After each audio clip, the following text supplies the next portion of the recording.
you know what? You've had plenty of time to get like just drill down and get good at the next big thing in fighting games. That's 2X KO.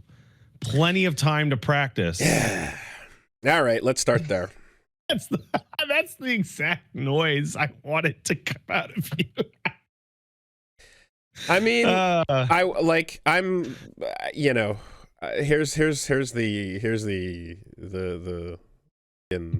breakdown of it, I guess. I'm glad it's not canceled. I'm glad it still exists. We'll see what that means, but it obviously doesn't bode well. You know what? Let's backtrack a little bit. Yeah, half the team and of go 2XKO. on the assumption that people don't know what we're talking about. Half the team of 2XKO just got let go, and that's 80 people of 160. So very suddenly as well, with very little notice. A lot of heads up from, or rather, not a lot of heads up, obviously, because people on Twitter that are FGC folks. We've seen Nerd Josh, Pat the Flip, Alex Jaffe, and I think Caroleon as well, Caroline. Some of the balance team people, some of the people that created some of the character designers, etc. All got let go, and I guess the idea is, they're going to maintain with the 80 members remaining to put out what other characters are already done and, move forward with that. And yeah, I mean, when you just look at it forensically, you're like, okay, well, 10 years of development.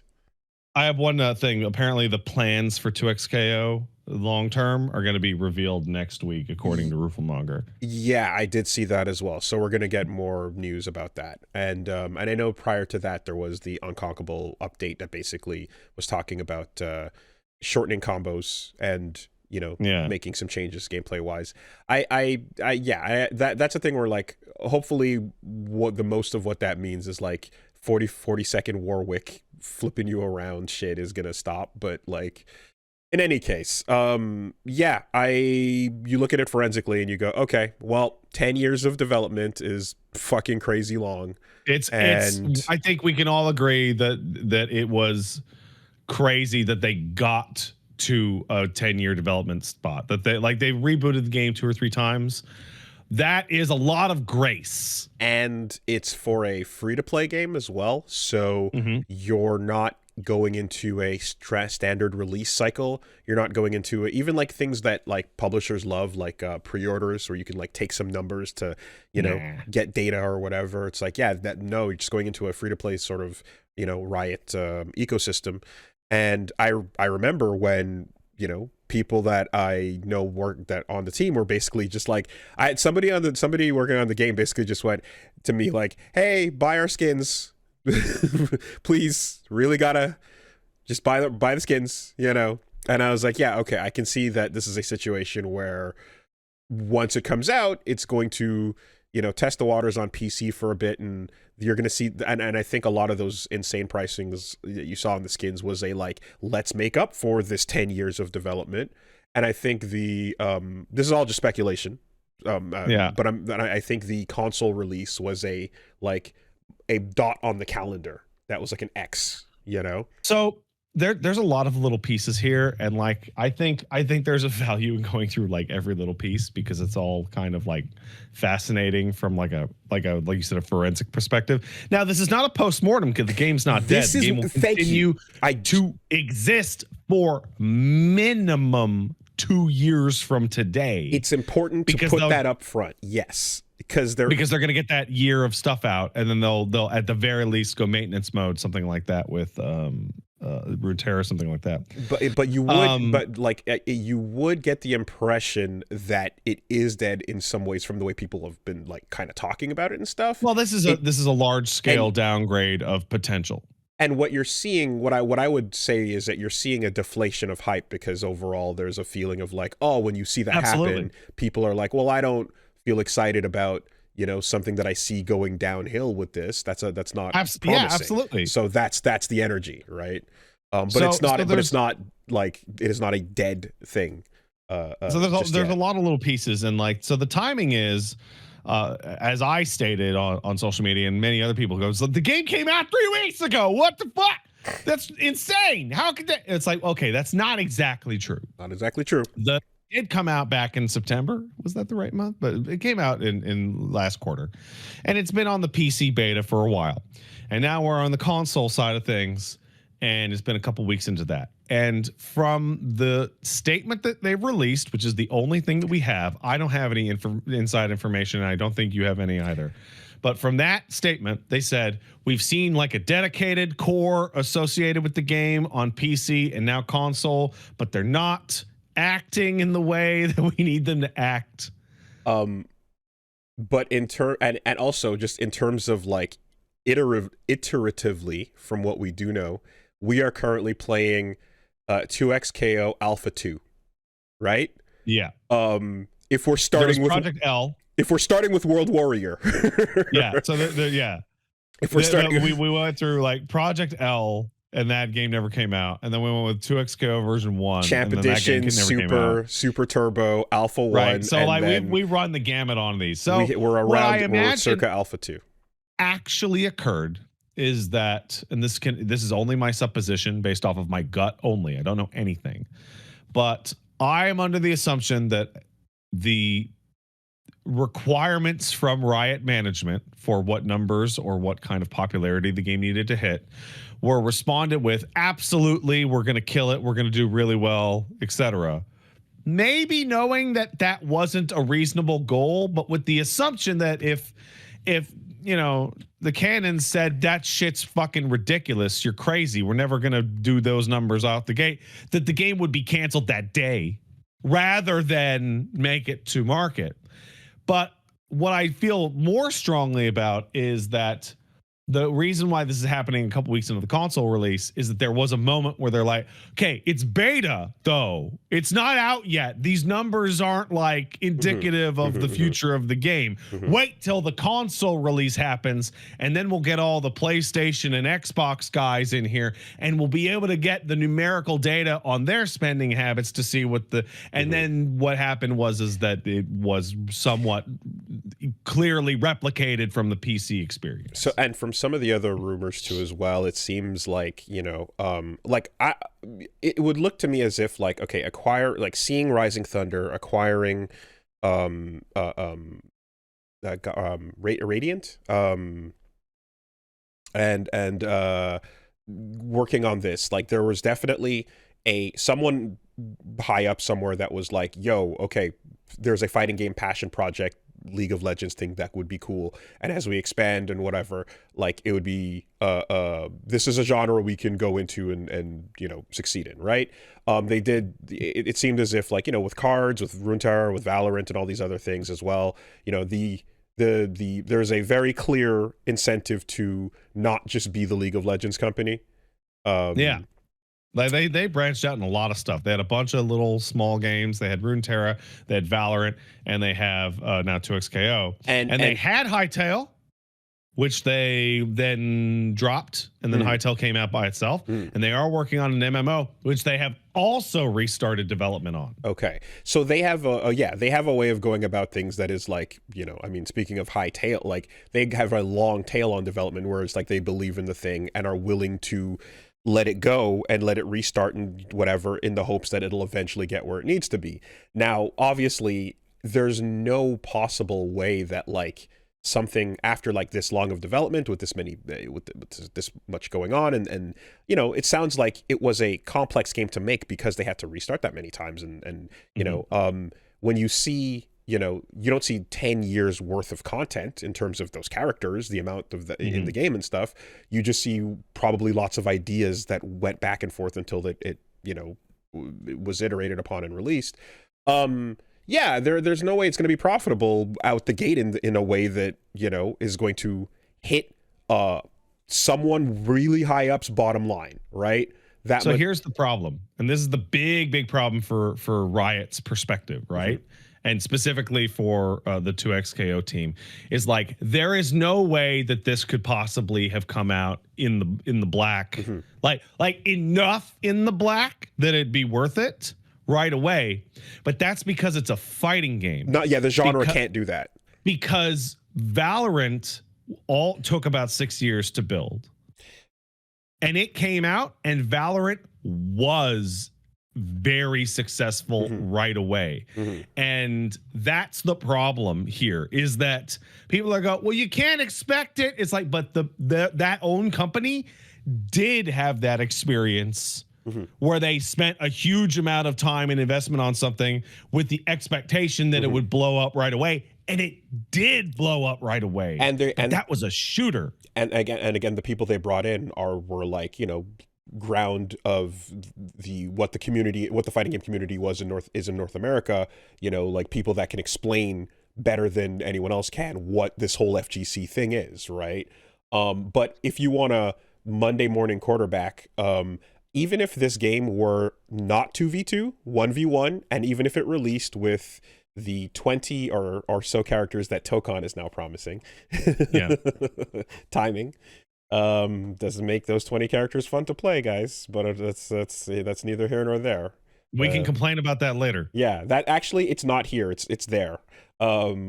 But I'd say even if it was like a 25 character roster with 1v1 traditional fighter, that was what it needed to be, and for everybody to be like, oh yeah, but I still don't think that would have hit. It would be in the black in this situation. Like, so I think that this is a huge variety of timing and design errors that is being made by people who maybe are too in love with the thing that they're making to see it objectively. But they also have the grace of someone high enough up that is willing to give it more space than a traditional studio with a traditional like chain would get. Like the amount of leeway they're given because of belief in the project is immense. And I'm going to say you can see that continuing in the fact that the game, it's not canceled. It's continuing to exist. You can still play it, and there's still more shit going to come out, right? So, you know that XKCD comic about how people don't know math and how experts wildly overestimate the level of knowledge that people who don't know math are into? Yeah, like the input for the input for Round Trip and Stinger, of course. Yes, that was made today about you and me talking about Devil May Cry, right? And I feel like there's something going on there with 2XKO and developing a fighting game. So it is unsurprising that a bunch of Marvel players made a tag fighter for freaks. Yeah. That is not really shocking. Yeah, those mixes are sick. What is shocking is that they didn't think they were making it for freaks. That's the weird part. So the 2XKO like stated design ethos is to offer a fighting game that is free and instantly accessible to everyone who plays it, particularly League of Legends players, because they have the characters that they like. As a result, it has led to a game that has one-button specials and no motions, right? The control simplicity is and combos are like loose and movement is loose. And like it is easy to control and literally pick up and hit buttons. Then they made a game with 6 fuses in which every fuse is the most degenerate version of a tag game mechanic. Freestyle tag is disgusting. Crazy shit. And will annihilate anyone who's new to the genre. Assists by themselves are not as immediately understandable, to the point where this is the game that taught me how to use assists. Right. So now, and so thus you kind of have something where you go, hold on, are you making this for beginners? Are you making it for freak beasts? Right? And you go, is it both? That's confusing. And I think the philosophy you're seeing is one that you saw in Rising Thunder to some degree, but just dialed up more, which is low floor, high ceiling is the thought process, right? In the end, if if you are fighting in the end, you have, yeah, if you're going for low floor, high ceiling, you want I'm sure part of that is like games that are low floor, low ceiling don't survive. They don't make much money and they don't really last that because long. you need a reason to stay. They're flash in the pan, and like any other genre, right? Like really high, like skilled players doing cool things makes beginners interested, makes people that don't know what's going on go, oh, what's that, right? So that is a thing that is worth aspiring to and showing off. And when you have a sick fucking Evo Moment 37 where people don't know what's going on, go, oh my god, that's crazy shit, what the fuck, let me find out what this is. Those are smart things to design for, and you get people who can make that happen. I think when you have a situation where low floor and low floor players are playing against each other, you're hoping that it'll like be fine because they'll be competitive with what they can keep track of. And then once you scale up and scale up and scale up, high versus low is ridiculous, but your hopes are that you're going to fight people that are going to be playing at the same speed and pace that you would, right? I think that, I do think if they kept things too simple, right, that would have like not paid off. I think that Rising Thunder was a good example of kind of both, but that high ceiling in Rising Thunder wasn't super high, and it was already kind of hitting its limits, right? So, and Rising Thunder would have had other issues for like the long-term health of that game. It would have. But yeah, and I think Tier 2 as well. You know, the basic idea of like the appeal is you have a billion popular League of Legends characters that could show up. Anyone can be next. The roster being what you tune into more than anything is like, when it comes to making money, like even if the game is like more complex or less or so, like there is definitely, when you look at like the, you know, World Tour sort of people that are buying the cosmetics in Street Fighter 6 and stuff like that, there's a bunch of people that are just happy to like get their characters, get the costumes, mash a couple buttons and enjoy it, you know? So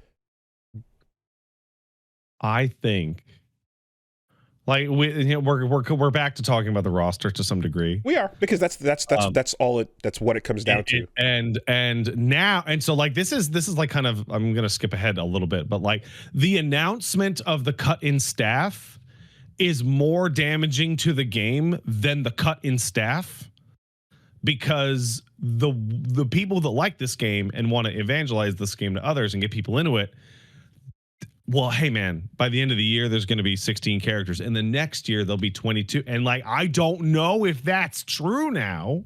Yep. Don't know. And you know, like Caroline rather, will design like Alawi, and you know, some of the people that we saw like were, you know, people who were making some interesting characters in the game. I feel like I'm not imagining the thought is on the table to like what to design beyond what currently exists with the restructure. You know, you have half your team gone. That is a whole lot of non-essential extra things, quality of life things that are now on the back burner. Now you're just kind of survival mode, I imagine. And once they get comfortable, then they can probably think about, okay, where do we go from there? But the thing I don't imagine this team would ever want to compromise on, because of who it's made up of, would be like making lower effort characters that are like, that come out more frequently but don't have as many interesting things going on. Yeah. That's another thing. And I don't know which came first. Characters in 2XKO have bespoke mechanics per character. Everybody has very interesting stuff. Something. That is another layer of very significant complexity to throw on. Like, hey, you know what? Hey, Jimmy, not play a fighting game guy. All right, you want to learn Darius and Alawi? All right, let's teach you about bleed and setting up tentacles on the stage. That's like Darius's bleed mechanic is the easiest by far, and that is still more than an average fighting game. If you give a fuck, though, which admittedly, jumping online with a buddy and pulse comboing is Bro, you're totally right. I loved it when me and you sat next to each other on the couch and jumped online to play to a KO as a duo. that's the killer. That hurt me so. The fact that the couch shit was not there, that's the blow up I'm gonna fucking carry with me forever. I don't know why you even made it a tag game if you cannot have two people sit on a couch and play. That is like the most absolutely baffling. And I know it is counter to the game's own like stated goal. And I know that like the inherent issue there is because of modern online account systems, as opposed to back in the day when it was like, who the fuck cares? You're just playing together. Go. Or they'll just duplicate the primary user account for right this. But nowadays online account systems and each controller being tied to a profile, like I remember, like there's ways around this, but I do remember like 360 era compliance where it was like, no, a controller must be tied to a profile and you can't just duplicate you can't just duplicate controllers, etc. And then you can get waivers and so on, and nowadays you can do other things. But regardless, people don't care about that. They want to just sit there and play with their friend on the couch. That's a ridiculous thing to not do. Now, whatever the case is though, again, as this is not a post-mortem, I'm kind of like, this is a fun game to play. I'm like glad that it's not, a death announcement, and that we know that there's a set amount of content that is coming for a while now. But yeah, man, it's a fucking bummer when, of course, you just see like, a bunch of people that, people that have the ability to like work on games like this, like the Nerd Joshes and Yohosis of the world and stuff, and all the people that are there, FGC people that I know. You don't really get these opportunities in North America that often, if ever. No. Right? If you live in Japan, you got a bunch of studios where you can go get a gig. If you're like a Woshige, which is the player who was a competitive fighting game player, and now he's like the Street Fighter 6 battle planner, right? And like you have the opportunity to go land a gig there, or go land a gig at ArcSys, or go land a gig at Bandai Namco, or whatever, But like a fighting game project like this in North America, it's extraordinarily rare. So you got this, and I would say too, like WoolieVersus also like brought in some people that we recognize.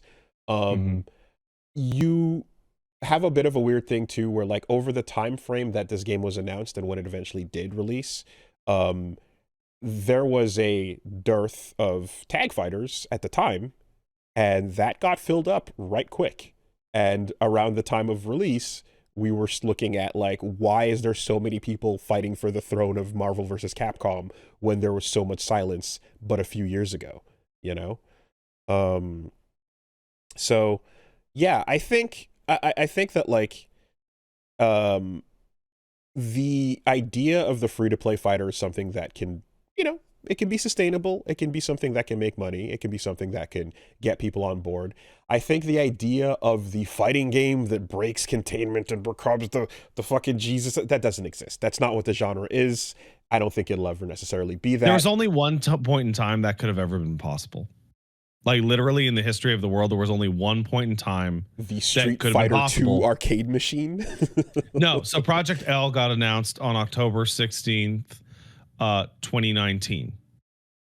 If instead of being announced to be in development, despite the fact that it had been in development for 3-ish years at that point, it was releasing in October of 2019, 5 months before the pandemic, with the only fighting game that had rock solid netcode and thus a giant open audience of people to play a fighting game because they're stuck in their homes all the time, then yes, that game could have broken containment and become very popular regardless.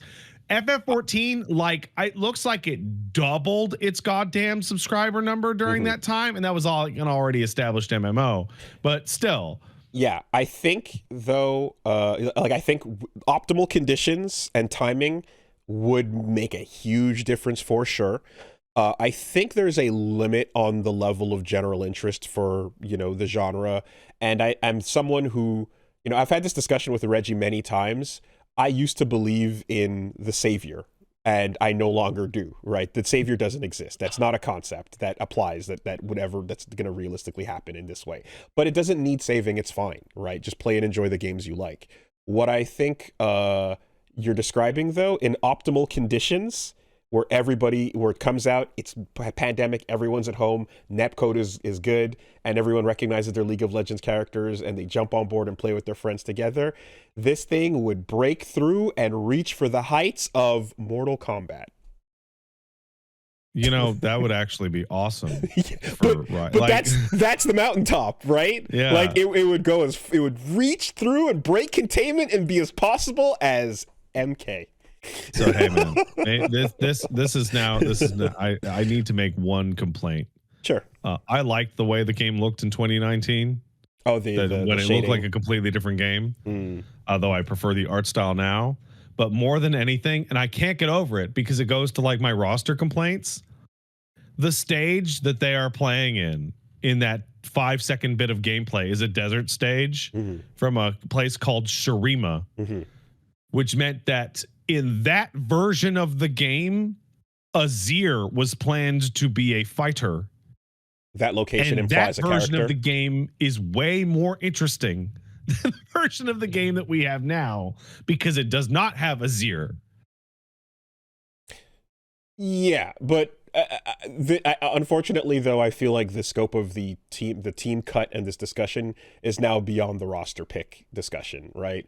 I feel like this is I think that had they not rebooted this game multiple times, we could have gotten a game in which we were splitting hairs about a roster because the roster had 20 to 24 to 30 people in it, and it was a solo game. So we didn't feel like the roster was halved. And then me and you griping about the roster would be like, like the same way we gripe about Street Fighter's roster. Right. But it wouldn't be this massive profitable thing under those circumstances, right?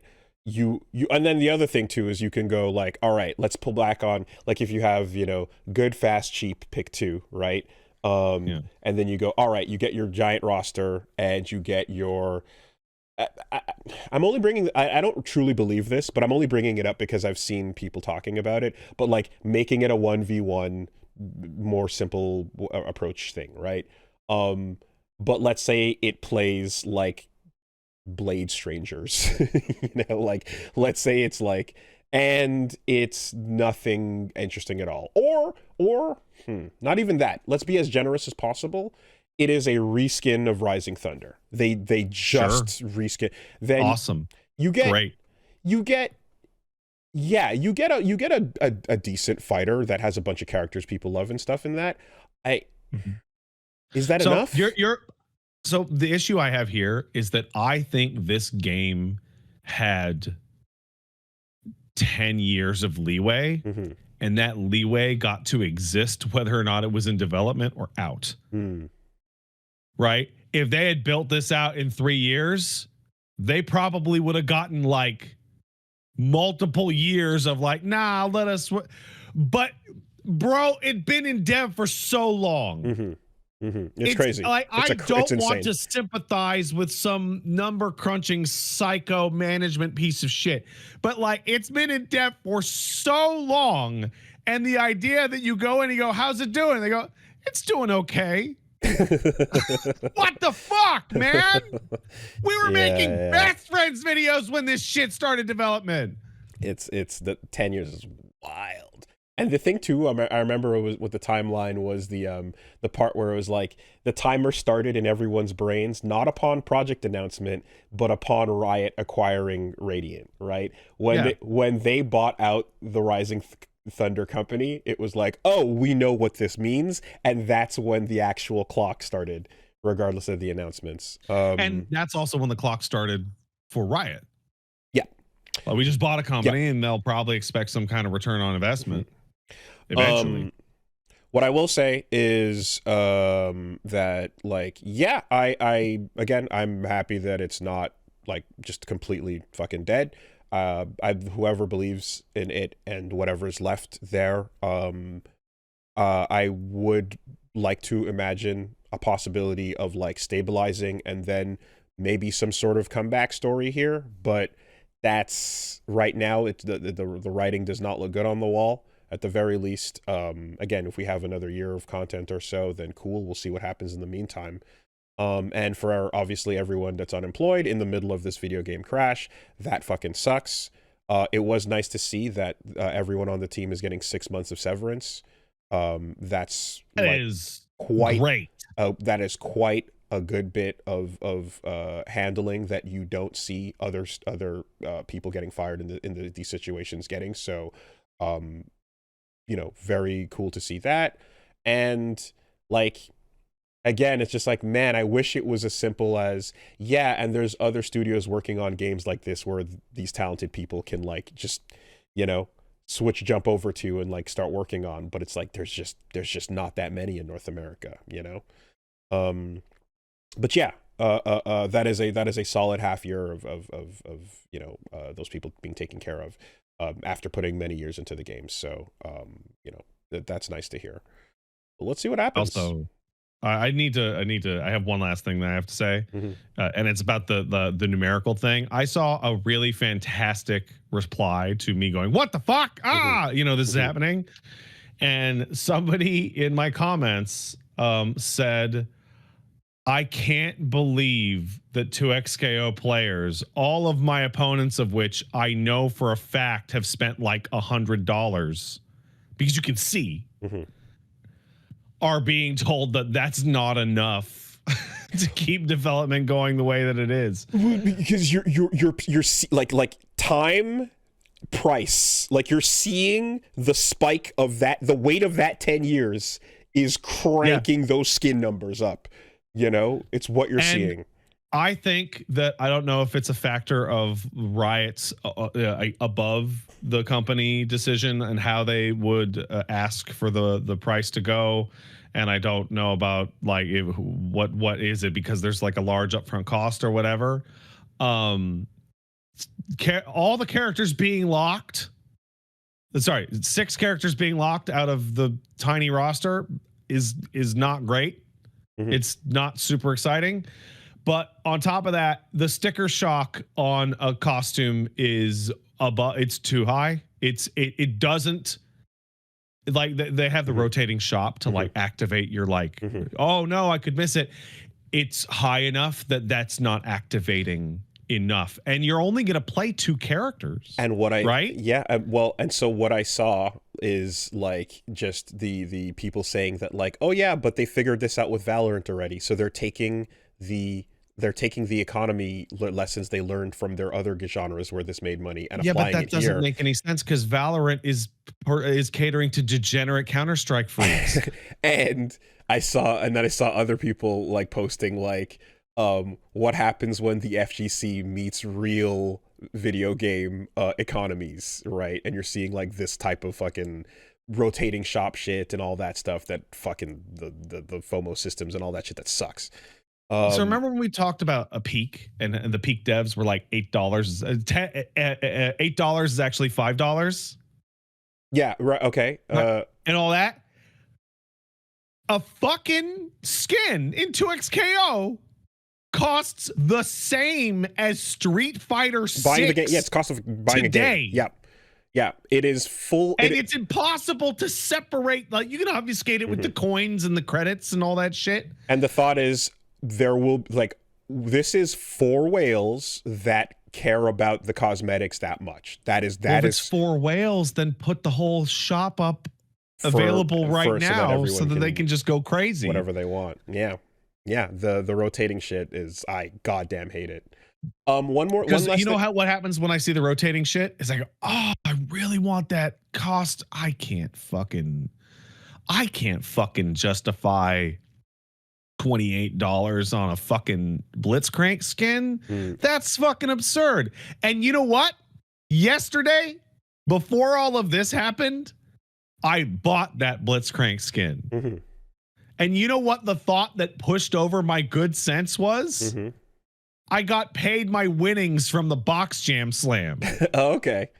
Sure. So my brain went, actually, 2XKO paid me.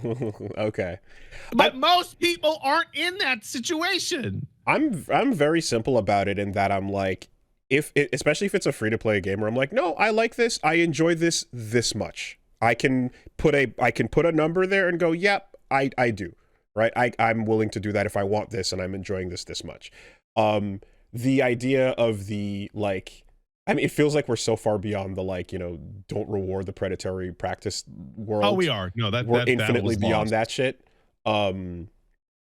But one thing before I forget what I was going to say, we're going back. We're talking about the version of the game that could have been just fine, which would have been, no one would have been mad at, reskinned Rising Thunder with a bunch of League of Legends characters, right? Here's the thing. I think that game could have come out and existed and probably have side-skirted some of the troubles they're having now. I feel like, for better and for worse, the ambitions of like the team and the people who acquired the team, they're looking at this the way they're looking at Valorant and League and all their other games, where it's like, you're not just going to enter into the space and not transform it in some way. We want to like make something and do something that stands out aside from even just the characters or whatever, right? And so in this case, the whole 2v2, the co-op, the duos thing is the identity thing that kind of made them, I think, push forward as hard as they did with this design, because it is true that like no one had ever really capitalized on this. Street Fighter Cross Tekken fucking didn't do anything with it, and duo and cruise in Smash isn't really the same thing. So like, I think the vision of, yes, this will be big because of the League characters, but also getting you and your buddy to sit down and play together, which again, we just addressed one of the issues there, was part of why they wanted to push beyond the idea of just making the Rising Thunder reskin, right? I don't believe that, because they say it. So how come I can't do it? So how come you can't do it? Yeah. Like, yeah. Seriously. And I think, how do you spend all this time in dev and then go, that's our goal, and then it comes out and you're just like, you can't do it. And I bet you it's probably because it's like, oh shit, let's rebalance the game to not be as nuts. Let's get the fighting to be not as tedious. Let's work on, oh my god, these characters are complex, the shit's going on. Fuses got reworked, all these the burst system, all that stuff, and then getting ranking to work a certain way, and then you're kind of like, okay, couch co-op, which is harder to do on consoles, is on the list of things, but it's not in the highest priority, when I think it should have been. But I can see that being something where they're like, yeah, we're talking about it and we'll get around to that in a season or two or whatever the case, Hey, I want to play a game right now. And this is the least fair, most disingenuous game possible. And I'm sorry to anybody who worked on this that hears this and goes, this guy doesn't know what he's talking about, because it's quite possible that I do. I would have traded every single minute of development time on every fuse in the game for having couch co-op in this thing. In it. Yeah, it's and that's a twofer, because one, you remove fuses from the game, which are a huge part of the game's like gameplay loop problems. Yeah. No, I agree. I agree with that. I want to know which came first, fuses or the understanding that the roster was going to be really small. Because to me, fuses feel like a non-unified system to make Braum feel like 5 characters. I think you take the knowledge of games like Marvel games where you have different assists, and then you have like CVS2 where you have different grooves, and then those make the characters play fundamentally differently. And you have a lot of people on the teams that are like, that admire those designs and remember fondly games where you have lots of different ways to play the same characters. And I think you then also bring in the idea, which again didn't work out perfectly, but the idea of, and if you want to do Juggernaut, you can, but it didn't turn out to be the thing that we were hoping it would be, right? The thing where it's like, it's actually the same, and you're fine to play as a single player character, because you're not, right? It's not the same. I think Juggernaut might be like the best example of why the fuse system was like a massive waste of time, because they're spending balanced time balancing Juggernaut at low levels, because Juggernaut at low levels is crazy. Like when you're just starting out, Juggernaut is super strong, but then it becomes a joke at higher levels because Freestyle and 2X are so good. And it's like, why don't you just not have any of those? And I think too as well, like, because I'm not gonna say, I don't think fuses are a waste of time. When I think of like, but when I think of the people that are playing it that are like, hey, we know like fighting games and whatever, their main thing, the team that's balancing and working on that stuff is like, we're working on does the fighting game play fun part of this, and then the team that's working on can you sit here online with your friend on the couch and go, is like, they're not the same people, right?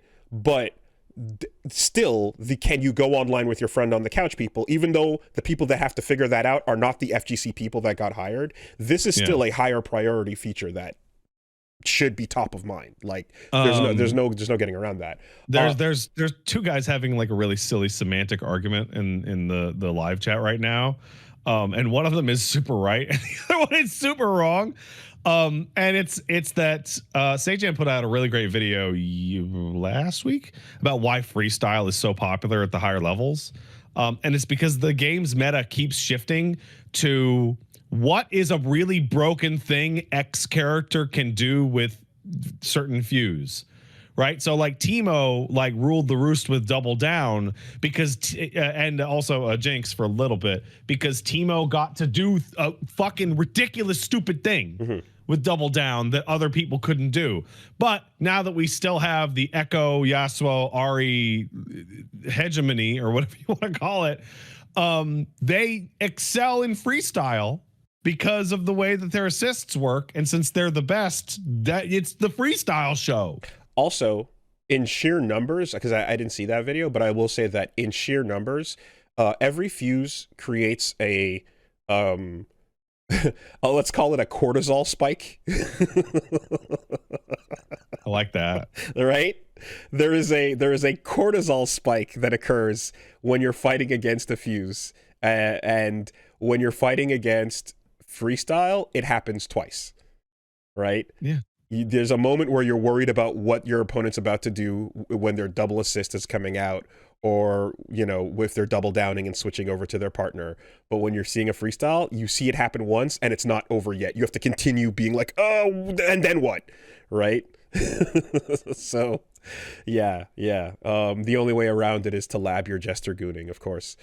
But like where the fuses are in the situation where it's having these wild swings of it's Double Downs patch, it's 2X's patch, it's Freestyles patch, and it's like the fucking point of the things is being lost because whoever's really good dominates with one. While we're pulling out the magnifying glass and getting into these things, though, I mean, I don't want this to make it seem as if like, and without that, this would have made all the money. You know, it's like, no. If only they had listened to me, guy who's never worked on a game in his life. Pat, we've already established this, that if the game had my favorite characters, the game would have been successful.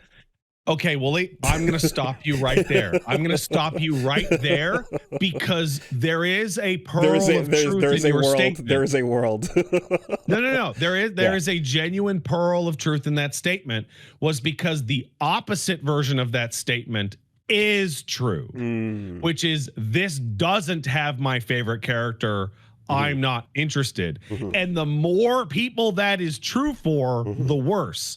And right now, that's true for a weirdly huge amount of people who are into League of Legends.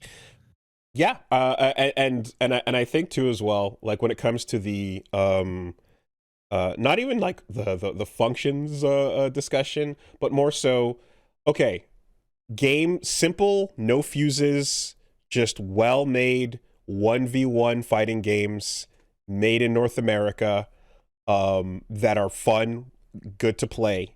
What do we got out there? Well, there's one on my shirt right now called Punch Planet. Oh yeah, I didn't know where Punch Planet was made. It's literally right here, and this is a great game that has nothing complex going on with it. It's like Street Fighter fucking 2, and it's got a bunch of cool characters, and yeah, it exists, and it's fucking great, but there, you know, it's not League of Legends characters. No. You know what? If I can have one more magnifying glass moment, and it relates to the canons specifically, because back in 2016, the canons were the potential to be heroic figures, like these dudes are gonna fucking save fighting games. Why? Because GGPO, netcode, man. GGPO is the Because fucking GGPO is gonna save huge. fighting games. Well, I'll tell you what, it did fucking eventually get every one of these stubborn studios to fix their bullshit. Yeah, absolutely. And guess what happened? The canons who saved fighting games with GGPO got to watch fucking Street Fighter come out with their dream, which is, hey, big fighting game with good netcode. Yeah. Years before them. You missed it. Yeah. You guys should have been first. You should have been the fighting game that every week for the entire CSP podcast ever, me and you were going, what the fuck is going on with Capcom? Why can't they have netcode like Project L? This is bullshit. It's been years. But instead, Street Fighter 6 came out, and Street Fighter 6 has incredible netcode, and Strive came out, has great netcode. And now, instead of being like, I can't believe there's a fighting game that's free and has the best netcode, and you can play it, oh my God. Instead, it's like, oh yeah, fighting games have good netcode now. And here's another one with good netcode. Yeah. No, so to honestly, to put a bow on it, it's basically like, bummer that Fun Game has half its team size, let go. But also this project has been given an insane amount of grace, and you can only be so surprised, I guess, after the amount of time. But I'm still like, I'm looking at the messages too of like the team that are like, hey, I just got let go, still believe in this game and hoping it does well and stuff. I'm like, yeah, I hope so too. I really like 2XKO. I'm playing it every day. I'm hoping for the best, man. My son asks me at 7 a.m, am I going to play the kitty cat game? Because I play Teemo. Right. And I go, yes. Yeah. And I play 15 to 20 minutes of the kitty cat game. Yeah. And I'm climbing up through Emerald with Teemo and Blitz, and but like I said, it's not a postmortem, and it is a hype dampener, and like, let's see what the fuck this turns into. You know what I want them to tell us next week? Genuinely, what would actually like soothe some of my chest? What are the characters that are going to come out this year? Just straight into the I think maybe it's because it's a free to play game and maybe the rollout is a different thing. It feels weird that this game that they want us to be excited for long term, I don't know if the character that I like will be coming to it. They could do that. They could basically go, all right, here's our timeline. And then they can put a point where they go, this is what we have planned up for the next, 12 or 24 months. And then they can just go like, after that, we'll have to see what state we're in.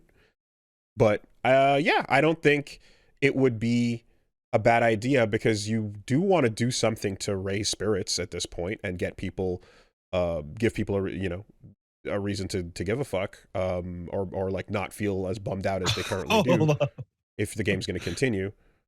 Hold on. Somebody's in this live chat's actually useful today. Someone says that our opinions on how the game won't die are going to age like milk. No. We're saying it's not going to die this year, and we'll see what will happen later.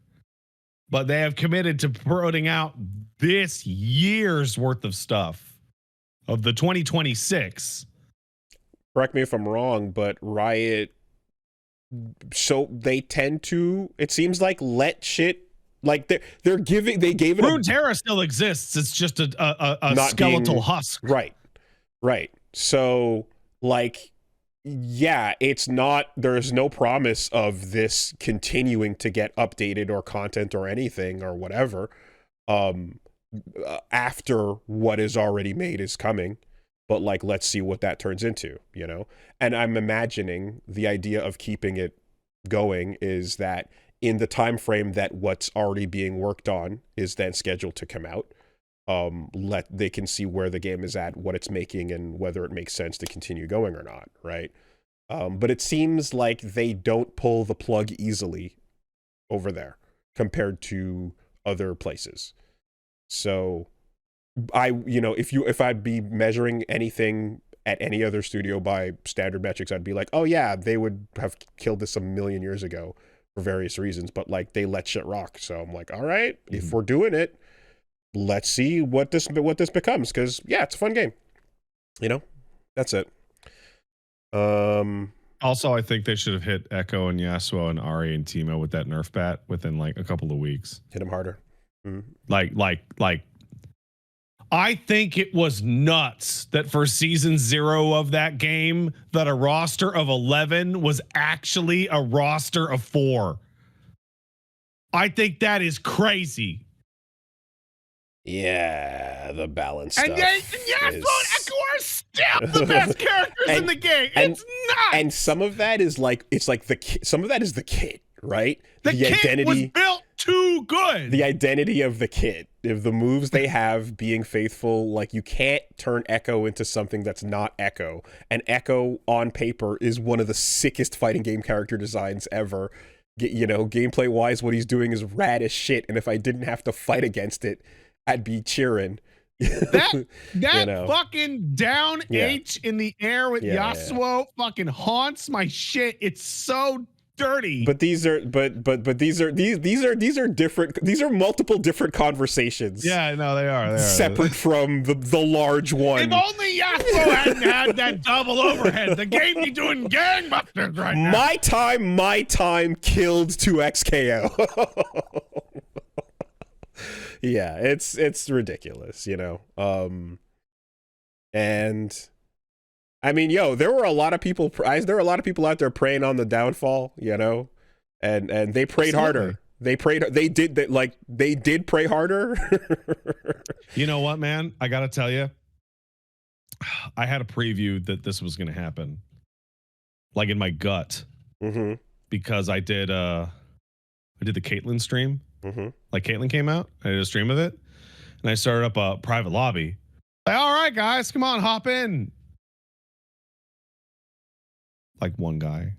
Like you've done like Street Fighter 6 community events, right? Yeah. And there's like a line down the fucking fighting hub. I had a room full of people when I did the 2xKO nights, but admittedly, like some people, like I remember Solidus couldn't join because he was on a European server or whatever. Yeah, but like the one that I did was with Caitlyn, and it was the console launch. What day was it, out of curiosity? Well, it was Tuesday. Okay. It was Tuesday evening. It was right after the podcast. Okay. It was the podcast that week was Monday. Okay. Sidebar, I used to do Get Into Fighting Games on Thursdays. And when we jump online, I would get very little matches with people. Moved it to the weekends, Saturdays, because guess what? That's when people are home on a Saturday night looking to jump online and play some games. So midweek is honestly just not as like good for a random fighting game afternoon, I've noticed. The switch over made a difference when I changed it up. Yeah. Yeah. Anyway, that's a whole lot on the subject, but there's other stuff going on. The rest would have saved it. Just saying. Well, even Thresh is like, even though Thresh could be dropping in fucking 3 months time, he could be dropping in like 4 weeks. Yeah, yeah, he's not. It'll be Riven probably. And the correct Thresh, not this fucking handsome human guy Thresh bullshit. Full on Heimerdinger would have saved 2xK. Oh man, Heimerdinger would have ruined that game right out the gate. That would have been unbelievable. I mean, I will say this, like, it does. This is as someone who's used to playing games that, like, I'm playing something and I'm continuing to enjoy it while people around me are going like, your dooming and glooming, shit's dead, fuck off, whatever. Yeah. Like, yeah, this game now fully enters that, right? I like, you can just play and still enjoy your game while people are like going like shit's dead or whatever. But I'm like, okay, well, that was really quick for this one. That does have an effect though, right? And it definitely has for people who are getting into 2xGo or into 2xGo. It has a monetary effect on your willingness to buy the overpriced costumes when the existence of the game is a question mark. Yeah. And this is a quantifiable thing. You know me, I don't like it too much, but riding the wave matters. Oh, And absolutely. like, I'm someone who's like, if I like a thing, I'm just gonna play it on my time when I feel like it, as I want to. But if you're a newcomer to something, being there with the wave is a huge part of what'll make you want to stick around. And anything that interrupts that wave is crucial. It can be detrimental. We used to, before we rehashed it a million times in a row, we used to get the question all the time, hey, you guys seem really excited about fighting games. What fighting game should I get into? And our answer was universally the most popular fighting game right now. Whatever year we answered that question, it was always whatever the game with the most players was right then. If it looks cool to you, was my caveat. Yeah, if it looks cool to you. Because if right? you look at Tekken and go, that's not for me. That's like, yeah, don't. Yeah, but like when Street Fighter 6 had been out and it was Street Fighter 6's like wave, we were like, it was Street Fighter 6. When it was Strive, it was Strive. When it was Mortal Kombat, we said fucking don't. And you know what? And don't. What does happen, and I've watched this occur in real life, is I've watched people come in for Street Fighter 4, kind of just, ride the wave with everybody and play it, and then go like, oh yeah, these are pretty fun, and then randomly go like, oh, what's this shit over? Is that Melty? But what the fuck is that? Oh, whoa, hey, this is kind of sick too. And then just fall down a pipeline, and then before you know it, you're in Discord calling out uni matches, right? Trying to get uni 2 sets running. And you're like, you've demonstrated that you're somebody that is like willing to go that hard for the one thing that you love, and you're okay living in a world of like you and 50 other people who you know by name will be playing this game forever, and that's fine for some. But if you are somebody who joins and is like, I want to get into Third Strike right now, and you jump on Fightcade, and then you just get ready to die. Hey, you get wazzled, right? You get wazzled. You get turned into a Justin Wong. You get turned into a Justin Wong YouTube video. Is what happens. 2019, and I'd still wash anybody who starts. I'm going to get in a fight. Is that how you want to go? Do you want to go forgotten, dead in a Justin Wong Wazzler compilation? That's no way to go. That's no way to leave this mortal coil, man. There's a PC Gamer article this morning about this, and I think her name's Molly. I can't remember her last name, but she basically said the fighting game community is extremely strong, as in like resilient, but it's small. True. And she basically goes through the article. I'm like, who the fuck was this game for? Was it for League players? Then why is it so degenerate? Is it for existing fighting game players? Then why is it a niche within a niche? I think it's right. I think the answer to that question is, like I said, a little bit of everyone, low ceiling, low floor, high ceiling. I think it's for Marlin Pie. That's who the fuck this game was for. It was for Marlin Pie, and it was. I'm going to make the sickest characters ever, and you're going to have to deal with them. And it was for Combo Fiend, so that when Warwick crosses you up and wall bounces you, he goes, ooh,